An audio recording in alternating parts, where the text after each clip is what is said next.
sa inyong lahat mga kamag at siyempre sa ating mga ka-UB at mga kabatas at welcome sa panibago nating video reaction.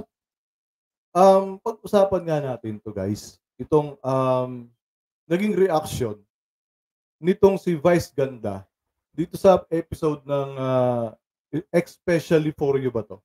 Sa It's Showtime. Kasi um, ako ang tingin ko hindi naman nag-kiss yung si Axel dito kay Christine. Ang tingin ko lang is nagbeso. So kapag ba nagbeso ka, considered ba yun as a kiss? 'Di ba parang 'di ba tayo naman mga halimbawa, mga sosyalin, 'di ba? Nagbebeso ako, sanay din naman ako sa gano'n, nakikipagbeso pag ma-meet sa mga kakilala, 'di ba? And siyempre, I think no, well, pag-usapan natin kung ano yung take nyo rito sa nangyaring reaction ni Vice Ganda at kung totoo ba na na-off yung itong si Christine sa pagbeso sa kanya. Okay? So, kung nag-react ba si Christine sa pagbeso nito? At saka, kiss ba yon? Di ba iba pa yung beso sa kiss? Kasi yung salitang beso kasi di ba sa Kastila, tingnan nga natin, Google natin. Beso.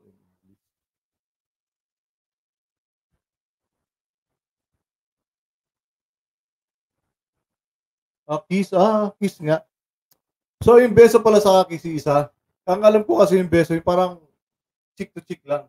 Di pala, kiss pala yung beso. Okay, tuloy natin. Di ba?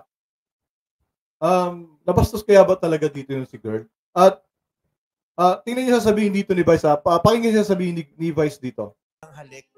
Hindi naman kasi yung malik nag-chick to chick lang di ba? Yung lang, yung, di ba, yung ganun. Hindi naman halik. di ba? Well, malalaman natin, no? kung, kung makita sana to ni attorney, no? Ma-reaction din niya. Magkakakaso nga ba rito? If ever, no? Pwede kayang kasuhan talaga si Guy dito. Tuloy natin. Di ba?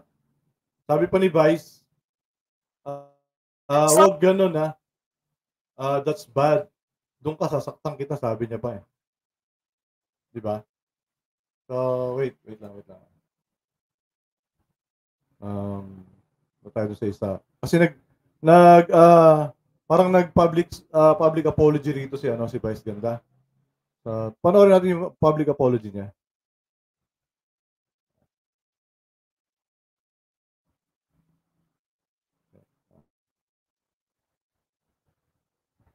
Talaga? Pero kung magbabasa ka ng comment dito, no, kung magbasa tayo ng comment, tingnan lang natin. No? Ayan. Walang masama sa pagsabihan mo si Axel. Pero yung sabihin mo na pwedeng idemanda sa national TV ay pamamahiya ngayon. Di ba? Parang maraming kumampi dito kay Axel If you saw guy making a girl uncomfortable, especially if it looks something like borderline harassment, you don't call that person out in a nicer way since that gesture is very wrong. Vice's personality has always been stern and straightforward, regardless if he's a public figure whatsoever. Calling out someone's wrongdoing should not be toned down. What he did is right and reasonable at the time na nag-apologize siya nung nag-release si girl ng video saying na comfortable siya pero binawi niya since nung nagkausap na sila ng expert at sinabi daw nung girl na di pala daw talaga siya comfortable. It's only right na bawiin niya yung Ayan. Ito medyo pabor to kay Vice. Fact, referential treatment lalo na si Vice based on status and face value, he would not reacted the same way if it was Oliver, the lawyer. Aminin mo na Vice na pagpogi, okay lang sa inyo. Dami naman nagnakaw ng halik at especially for you Pero di nyo naman kinall out. Di ba? Bandang uli sa itsura na no? Di ba? Kasi nga naman, baka nga, no? Hindi ko naman nakita yung kasi hindi naman ako nanonood masyado nito eh. Minsan-minsan lang eh. Baka nga, sabi nga nila, may mga ganun naman dati na may nagnakaw ng halik pero hindi kinall out. Bakit eto lang? No? Na, kita nyo na may tsura ni, ano, ni Axel eh. Oh. Tuloy. Bakit gumawa pa siya ng video na hindi siya na-off? So, anong nangyari after nyo makausap? Well, di ba? Ano nangyari after nyo makausap? Ano ba sinabi nyo sa kanya? Di ba? Well, sa akin lang naman, thinking critically. Di ba? Kasi, sa tingin ko kasi talagang wala namang bastos sa ginawa ni Guy. Di ba? Hindi nga dumikit sa chick eh. Di ba? Siguro, ang naging ano lang doon, parang naging palagi masyado yung loob ni Boy. Pero wala naman siyang intention naman bastos. Wala siyang intention para bastusin si girl. Di ba? Akala lang din niya siguro okay lang. Tuloy. Sa ginawa nung search. Ang tanong, meron bang nagsabi sa kanya na mag-apology siya, gumawa siya ng video na apology video? Di ba? Meron bang nagsabi sa kanya? Yun ang tanong doon. Bakit niya ginawa yung video? May nag-utos ba? Yun ang tanong eh. Anong dahilan niya? Bakit niya ginawa yun? Bakit di nyo sabihin? Di ba? Dapat sabihin nyo. Diba? Naniniwala ako na hindi mali na kinall out namin si Axel. Dahil karapatan ng isang babae. Well, paniniwala nyo yun eh. Kita nyo sa comment, tingnan ninyo. Diba? Karapatan nyo naman yan na hindi ganun. Pero, kasi naman, diba? Sa ibang bansa nga, sa Poland ba yun? Poland. Kasi may mga nakasama ako Polander before. Oh. Pag daw isang beso lang, 2 beso lang, kasi 3 beses sila eh. 3 beses, kailangan 3 beses eh. Kabilaan, tapos kabila ulit. Ganon eh. Kasi pag 2 lang daw o isa, bastos daw sa kanila yun. Imagine that. Oh. Diba? Po kami. At bilang main well, that's normal nga naman, no? Na mag-react kayo kung talagang nabastos. Diba? Siyempre, iniisip nyo rin naman yung safety ng mga guests ninyo. Diba? So, dapat lang na mag-react kayo kung totoong may nabastos talaga. Diba? Ang nagtataka lang talaga ako, bakit gumawa si kasi ng video na nagsasorry siya?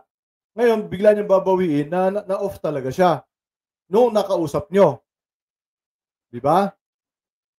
Ang tanong, yun nga, ulitin ko lang, ang tanong, bakit pa siya gumawa? Sino ang nag-utos sa kanya na gumawa siya ng sorry video? Diba? Siguro naman, nagkusa lang siya. Wala naman siya sinabing dahilan eh. Kung nagkusa lang siya, ibig sabihin yun yung totoong naramdaman niya, hindi siya na-off. Diba? Yun yung totoong, yun talaga yung totoong nangyari na hindi siya na-off. Kasi nag-sorry siya eh. Kung walang nag-utos, kung nagkusa siya, then after nyo makausap, sabi mo nga, binawi niya na talagang na-off siya. Diba? Si Vice doon, no? Huwag niyo i-bash yung dalawa. Si Vice naman talaga, rito, ang dapat na bigyan natin ng pansin. No? Pero para i-bash niyo yung dalawa, kasi ako tingin ko naman kay Axel, wala naman talaga siyang intensyon na mambastos. Diba? Kita naman eh. Alam mo naman yung tao na mambabastos lang eh. Yun nga lang, siguro hindi sanay si Christine sa ganun na binibeso. So, nag-react siya.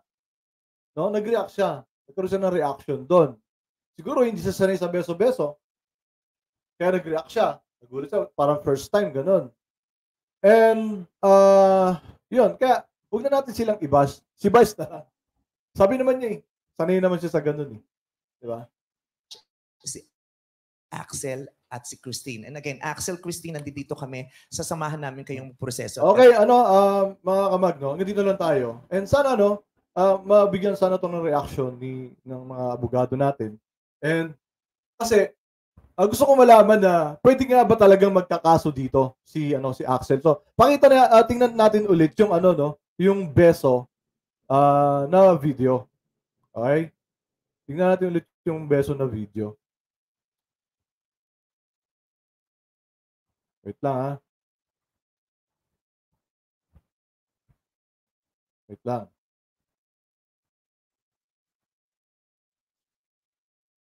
Wait lang, ha. Sa marunong mag-ano eh.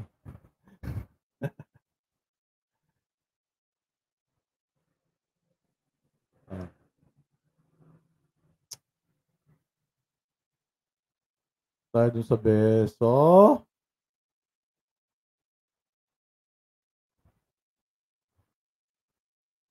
Ayan.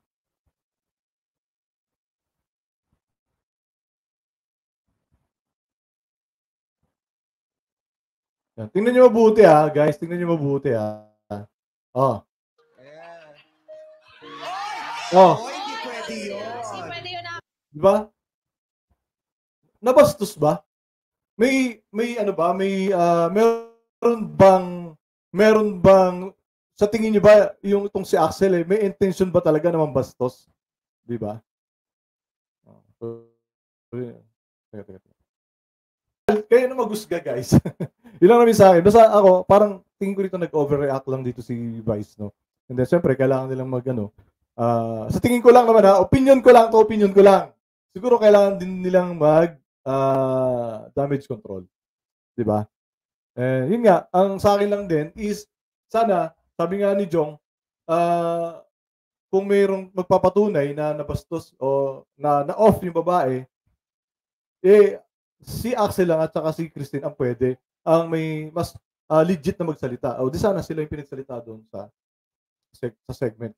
Yun, yung sa apology ni Vice. Okay? So, yun lang naman po mga kamag, no? At siyempre, huwag natin kalimutan na minsan lang tayo mabuhay sa mundo.